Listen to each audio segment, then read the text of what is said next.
Hi, everyone. I'm Kai Dickens, and I'm thrilled to welcome you to the Talk Tracks. In this series, we dive deeper into the revelations, challenges, and unexpected truths from the telepathy tapes. The goal is to explore all the threads that weave together our understanding of reality, science, spirituality, and yes, even unexplained things like psi abilities. If you haven't yet listened to Season 1 of the telepathy tapes, I encourage you to start there. It lays the foundation for everything we'll be exploring in this journey. We'll feature conversations with groundbreaking researchers, thinkers, non-speakers, and experiencers who illuminate the extraordinary connections that may defy explanation today, but won't for long. Today's episode is one I've wanted to make for a long time, because before we can understand the extraordinary things that non-speakers can do, like communicating telepathically or spelling with intention, we have to understand what's going on in their bodies and brains. And the truth is, most people have no idea. Behaviors like flapping, jumping, or avoiding eye contact are often misinterpreted, even by well-meaning professionals.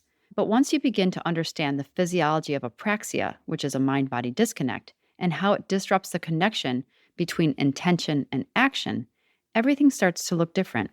We started on this episode literally right when the season ended, and we made it because so many parents and non-speakers have told us that it's long overdue. And instead of leading this episode myself, I asked our producer, Catherine Ellis, to take the reins. She's newer to this journey, and I thought it might be helpful to hear these ideas through the lens of someone who's just beginning to explore them, like many of you. This is an invitation to rewire the way we see, to not just understand how non-speakers move through the world, but why. All right, Catherine, take it from here. I started on this episode many months ago, and my first call was to Katie Asher, Houston's mom from season 1. If I'm ever looking to better understand anything about non-speakers, she's my go-to fountain of wisdom. I'm Katie Asher. I'm Houston's mom. When Houston was able to start communicating to me, there was so much I didn't understand, and he would communicate things that just didn't make sense. And I had no perception or understanding or even perspective of what he was experiencing in his body. This is so important for us to understand, is that we look at people and we automatically make the assumption that they're experiencing the same things we're experiencing. So then we make a determination or a judgment about what their body is doing based on what we're experiencing instead of what they are experiencing. And that's the disconnect. It's not just a disconnect between their brain and body. It's a disconnect between the judgment we're making based on what we're perceiving. And so first I had to understand, how does the brain typically function? And why are their brains so different? Why did he flap his hands? Why do he have such a high pain tolerance? Why was he obsessed with water? Why was he putting his fingers in his ears all the time like he was in pain? I guess I was a research hound, right? I was a little detective trying to figure all this out. What did these little pieces of information mean? And so I began to research, and I started finding professionals in different fields, and each one offered a clue as to what was going on. So just as Katie had conducted her research, I started reaching out to different experts on the physiology of non-speakers with apraxia. I first spoke with Dr. Zielinski, an optometrist who works closely with many patients who are autistic at the Mind-Eye Institute. I'm an optometrist, and the subpopulations that I work with are people whose brains are not working adequately or whose brains are working differently from other people. We'll work with brain injuries where people have to relearn things. We'll work with autism where the brains are wired differently, different genetic disorders, people with dysautonomia, anybody where the visual input is not coming in properly or the motor output is not going out properly. Processing is different from average.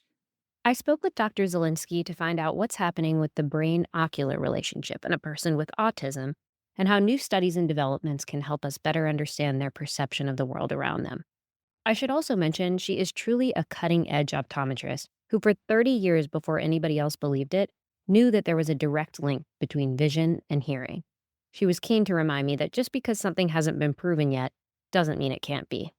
So, Dr. Z, can you explain how vision often plays out differently for those with autism and apraxia? There's 3 kinds of eyesight. You have a subconscious eyesight that's keeping you safe, and that scans the environment. So if you're walking with somebody, then At a subconscious level, you're scanning the ground to make sure you don't walk into a hole or Mm. trip over something. So that whole scanning ability of your periphery is subconscious. In somebody with autism, a lot of times that subconscious isn't subconscious, it's conscious. And they're looking around in that far periphery. So it Um, might be why they're not making eye contact with you or yeah, seeming like they're just looking all over the place. Yeah. exactly. And the second type of eyesight is a peripheral eyesight to set the stage to be what you're aware of. So, for instance, if I'm looking at your earring, then the earring would be what my central eyesight is seeing details on. But I would see your face and your hair and the surroundings. So the second eyesight would be the surroundings, and that's called peripheral eyesight. So I scan the environment subconsciously. Something's interesting, and then I choose to put my attention on that interesting spot. And the peripheral takes over and says, okay, where is it? It's here. How do I point my eyes? Then you aim and then you focus on details called central identification eyesight. So you have this scanning safety eyesight, you have the navigational ability eyesight, and then identification eyesight. So in autism, typically the autistic people are not using the identification and navigation system evenly. They're not used in tandem as a team. If you're reading, there's a paragraph and your side eyesight says, here's the paragraph. It starts here, it ends there. And then your central eyesight reads the word by word or phrase by phrase, but you see it coming. I'm getting to the end of the line. I'm going back to the beginning of the line. And in autism, they're using either the peripheral where is it pathway or the central what is it pathway. And the safety pathway is at a more conscious level. Mm. The processing of all three pathways is not the same as in a neurotypical person. They don't typically use the central eyesight as a choice. And the central eyesight is a slower pathway. They don't need to use the central because they get enough information from the peripheral. Okay, that's so interesting. So they're choosing to favor the peripheral rather than the central since it takes more motor control to use them in tandem. So are they processing the visual information in a different way in the brain? So, as far as what's going on in the brain, I tend to simplify it into the three different brains: the reflex, the emotional, and the thinking. I'm working on perception, and perception for communication would require four different inputs. You would have facial expressions and body language, those are taken in by your eyes. And the body language is taken in by that peripheral system, and the face, the farther one, and the facial expression is by a smaller periphery. So that's why we were talking about different types of eyesight. We have body language to see the whole body. You have facial expressions because you zoom in a little bit. And then you also have tone of voice and then content of words. So your auditory system also has kind of a background and the target. Those four things, you have a right eye and a left eye and a right ear and a left ear. So there's 8 different sensory channels that all have to be synchronized for you to communicate easily and to Yes. understand what the other person is saying and doing. So what I find with the non-speaking population is that most of them are either switching back and forth from just listening to what the person's saying to just looking at their facial features to just paying attention to, how they're moving around, but they don't see it as a whole, Mm. nor do they tend to watch the person's mouth while they're listening.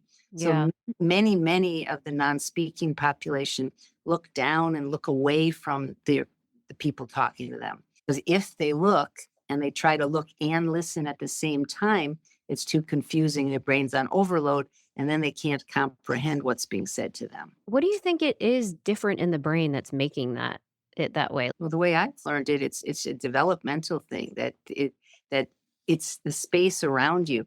When I see autistic people, they have a particular spot in space that they're comfortable with, but they're not comfortable with the entire chunk of space around them.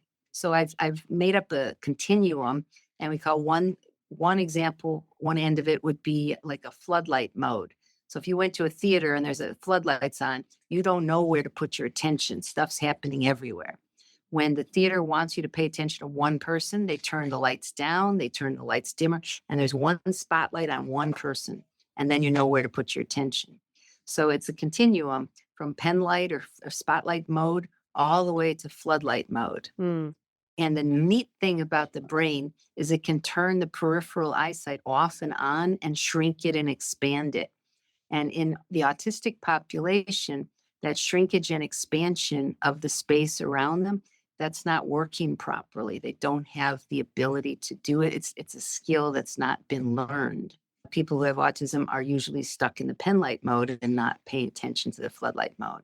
Which could have its strengths, really. It does. Autistic population have a lot of strengths.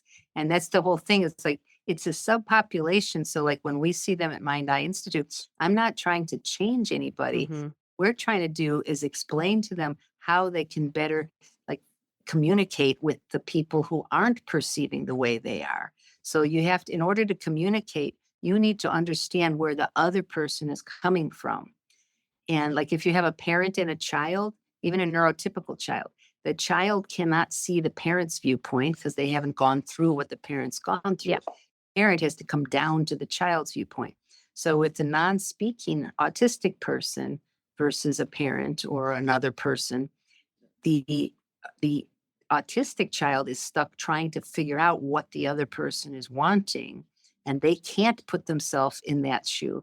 So if we could give them experiences by putting glasses on that change the way the environment looks, so that Mm. the taste of, oh, when my eyes and ears are connected, this is how the world is.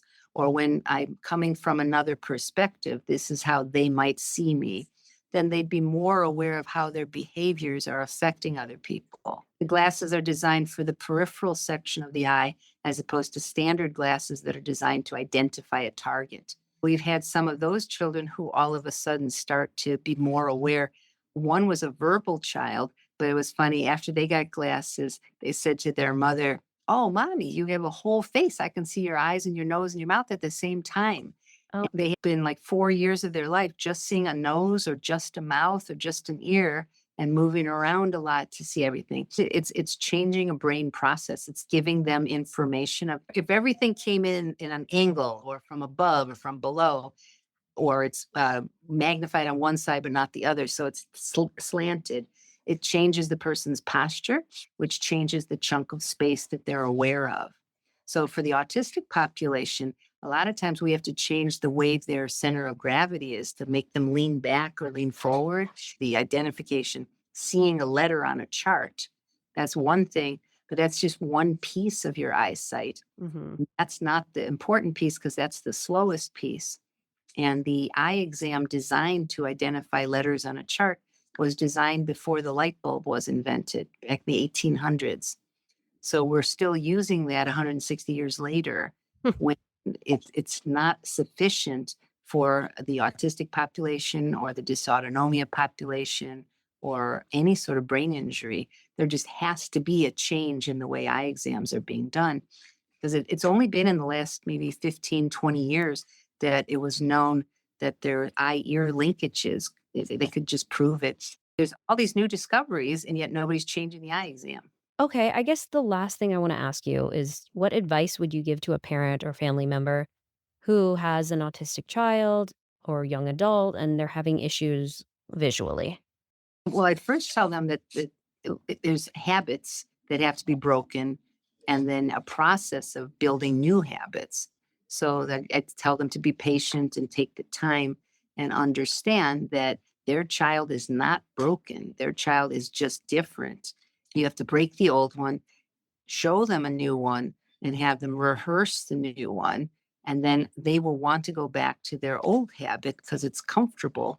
Mhm. So you have to also be cognizant of, well, what's their comfort zone versus what's tolerant for them.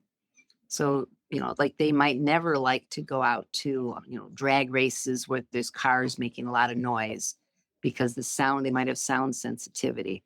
So you can't change who they are as a person, but you can expand what they're aware of. That somebody who's in pen light mode most of the time, when you expand to turn on the floodlight, you blur the central part. And they go, wow, Mm-hmm. it gives them that experience, but sometimes it's scary because you have, like I said earlier, an emotional brain that's guiding the thinking brain and a reflex brain that's guiding the emotional brain. So when you put different glasses on, you can change the body chemistry, and the chemistry changes the brain activity. I would love for my legacy to be to change the way the eye exams are. We're in the 21st century and we're doing eye exams the way they were designed in the 1800s or 19th century. And for the autistic population and the non-speaking people, it's critical. I mean, it's absolutely critical.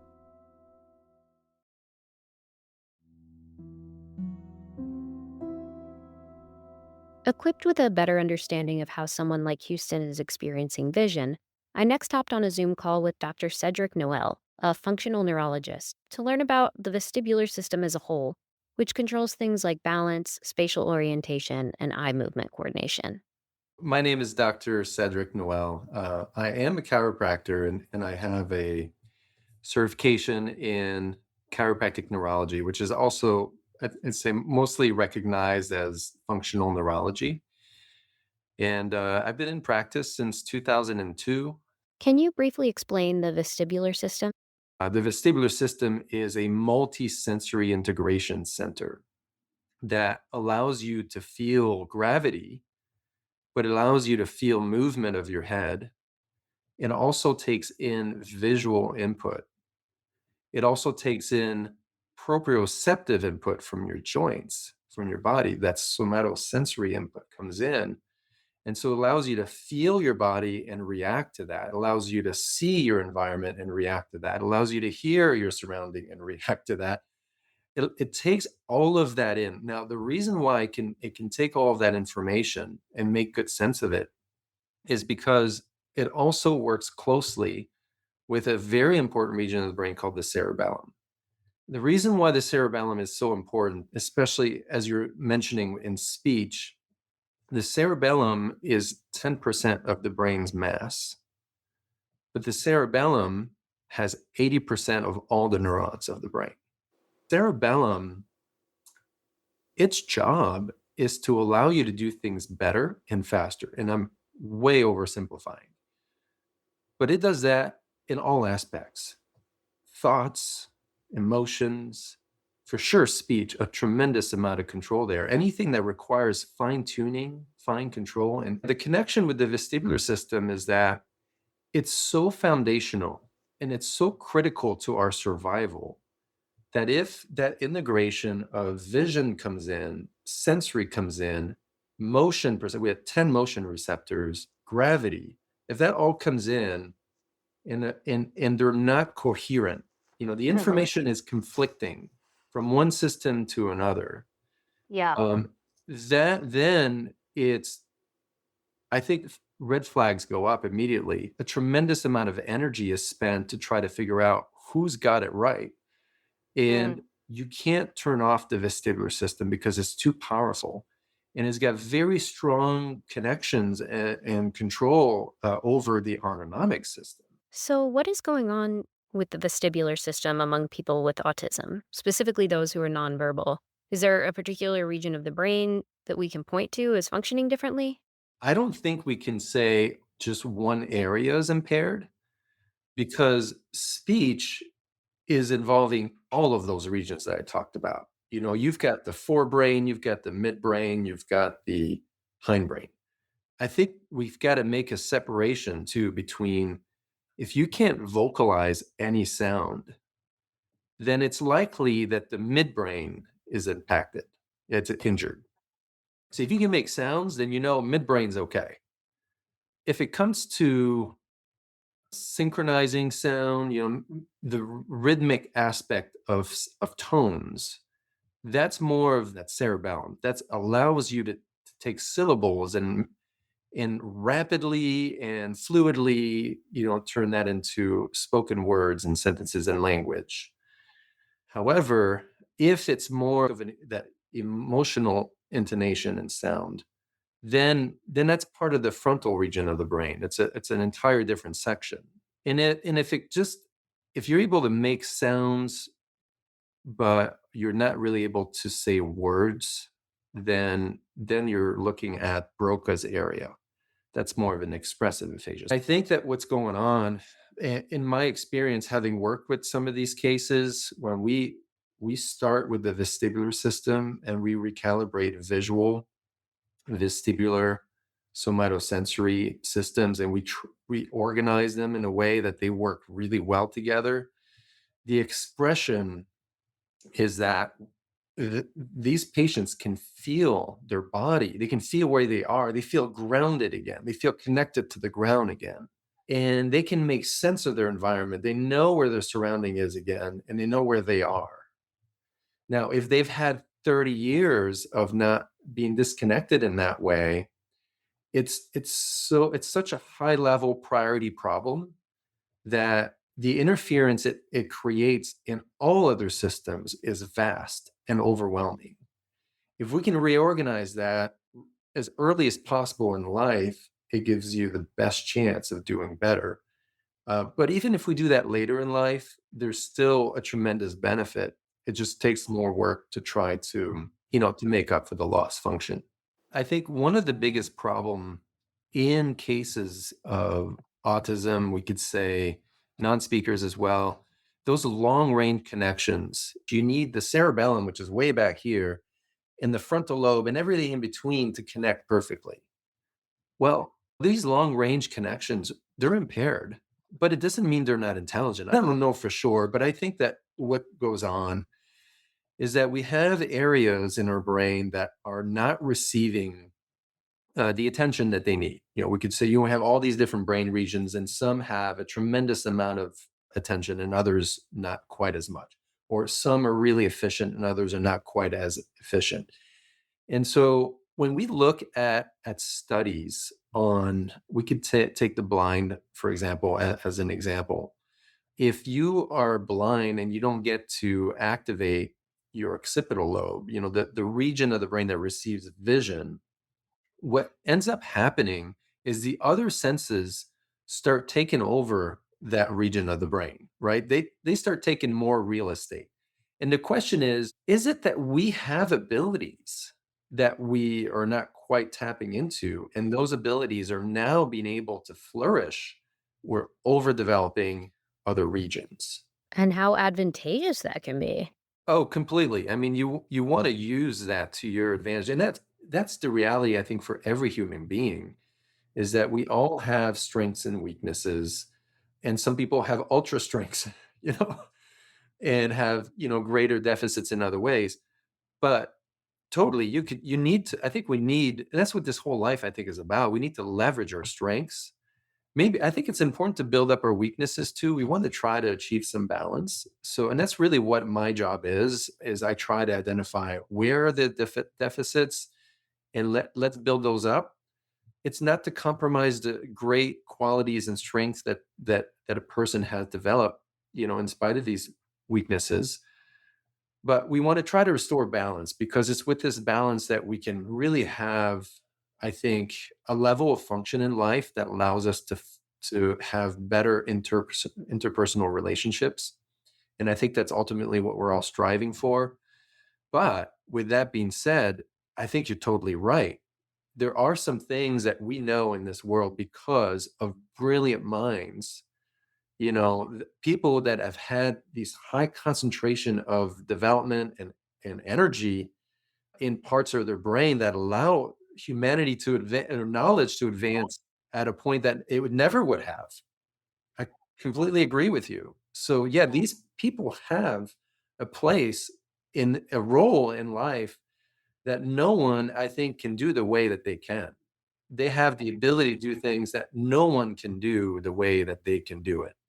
Here's Katie again. So combined with Houston's visual impairments and his hearing having this acute effect on the rest of his body, the overload and underload of sensory information that his brain was trying to process, and then the lack of the sensory motor processing, resulted in this vestibular and proprioceptive systems that are not functioning even remotely how they're designed to function. And this, of course, affected his ability to control the rest of his body. And all of this was in addition to this constant state of anxiety and addiction to the stimuli that he lived in.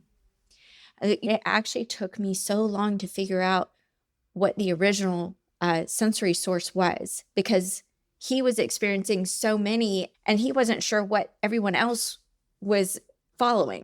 Over time, he learned, but that was just part of like the incredible way his brain works.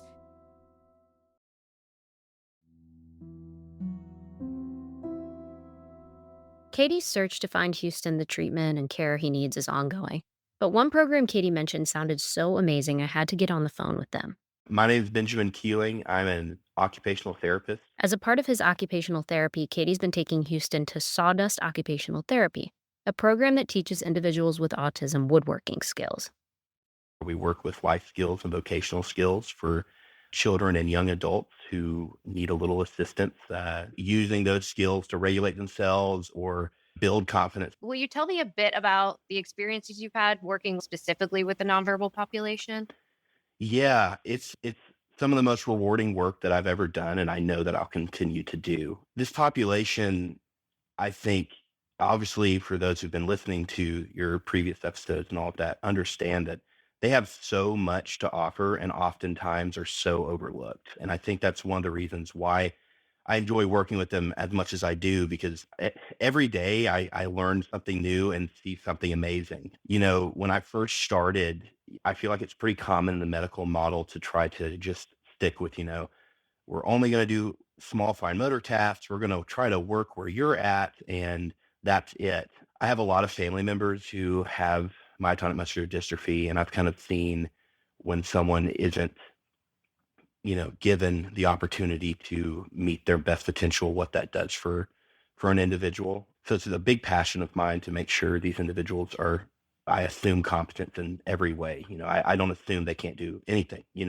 I assume that they're going to be able to do it day one, and then we see where we're at. And I'm always amazed. In particular, you brought up Katie and Houston, something that really blew me away and kind of made me realize, this young man has a lot to offer and has just some incredible skills. We day one had him come in, and I was talking about, like our woodworking and what we're going to do and all of this stuff. And his mom's like, Houston is really talented. He has a lot to offer. A lot of people don't really see that. And I want him to be able to kind of show you kind of his knowledge and where he's at. And he spelled to me kind of what he wanted to do, what motivated him. So we started off making these prayer boxes, and each prayer box meant something to him and to a very specific person. And, he was one of my first interactions with using spelling as a mode for communication. And, Katie was explaining it to me, and he started selling to me, I really love this wood. It's called Paduke. It's this red wood. And we had gone over it and showed it to him.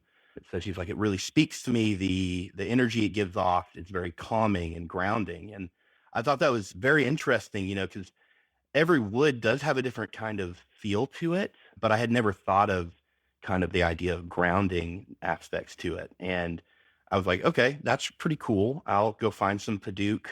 And he literally went up to a pile of sawdust. I mean, I'm talking, when I say pile, I'm saying like size of like a 10-gallon bucket of sawdust. That's just your typical pine. He sticks his hand into this pile of pine and pulls out a piece like this big of Paduke.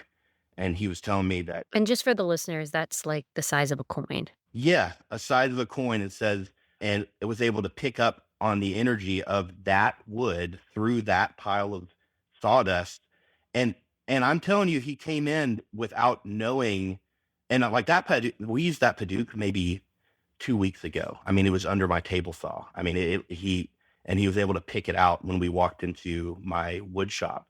And at the time, my company, we were operating out of my personal wood shop. So it was kind of cramped. So there's no way he would have, from just a visual standpoint, like neurotypically, I'd be able to look at that pile and be like, there's this tiny piece of Paduke, but he's able to pick it up. And it was at that moment, I'm like, there's something to this. There's like these guys, I mean, they have so much to offer. And I think we're doing them a disservice by discounting what these skills are. And I was like all in.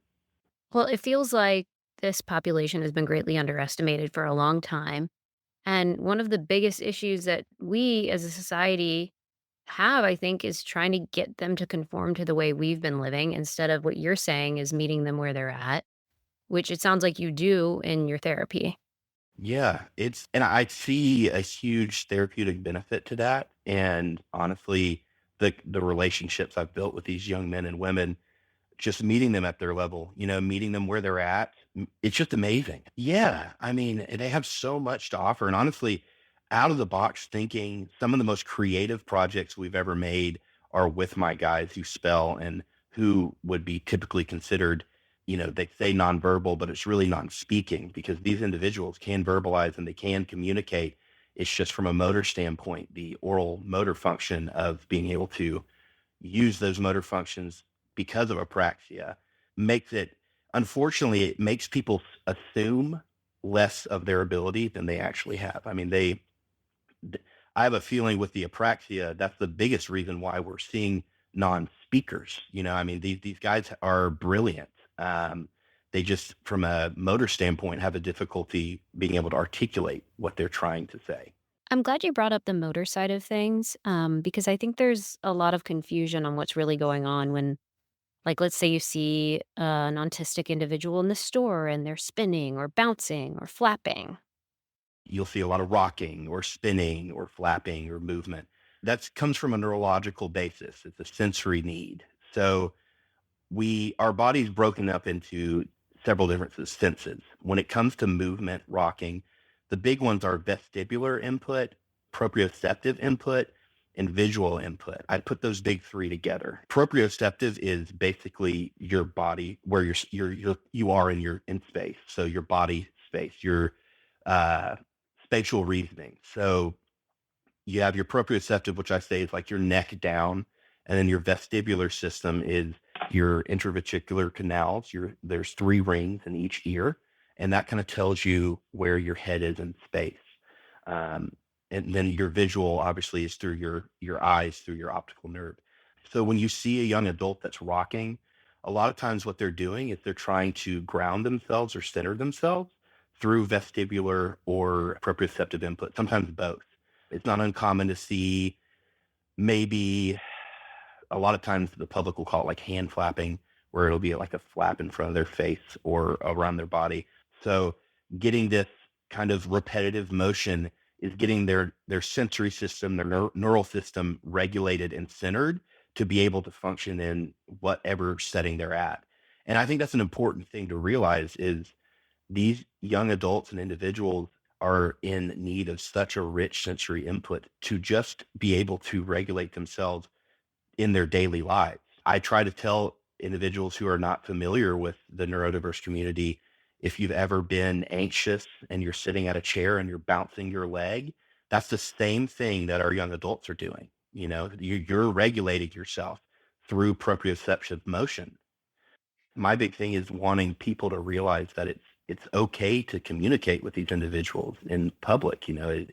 They're just like you and I. They want that social connection. Some of my guys that I see, we call them apprentices at Sawdust. I mean, they're close friends of mine, and there's a connection there. It's just knowing kind of everyone's intricacies. Everybody has needs that are different, and I think something important to touch on too is kind of things that we can do to kind of assist the adults in public. They don't want to be talked to like they're children because they're not.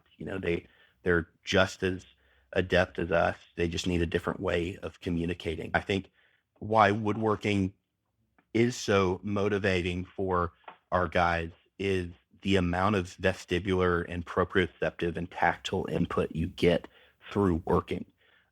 Everyone wants to have a place in this world. Everyone wants to be able to showcase their skills, and giving them an opportunity to express themselves in a safe environment that doesn't judge based off appearance, based off verbal skills, based off what you see on the cover. Houston was called lazy. He was called low functioning.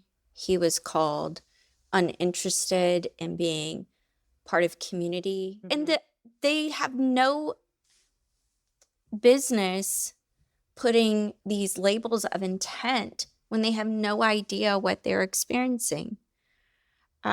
He was given an IQ of 45, and those tests are an insufficient measure of intent, of intelligence, of desire, and they should never even be a part of education, because what they do is they set out to determine who's worth providing resources to. One last closing thought from Katie. I'm hoping to bring empathy back. I'm hoping for love and curiosity and all the things that actually make us wonderful as human beings. You find truth from curiosity, from hope, from love, and you believe in people, and then guess what happens? They perform. My son is not incredible because of his abilities.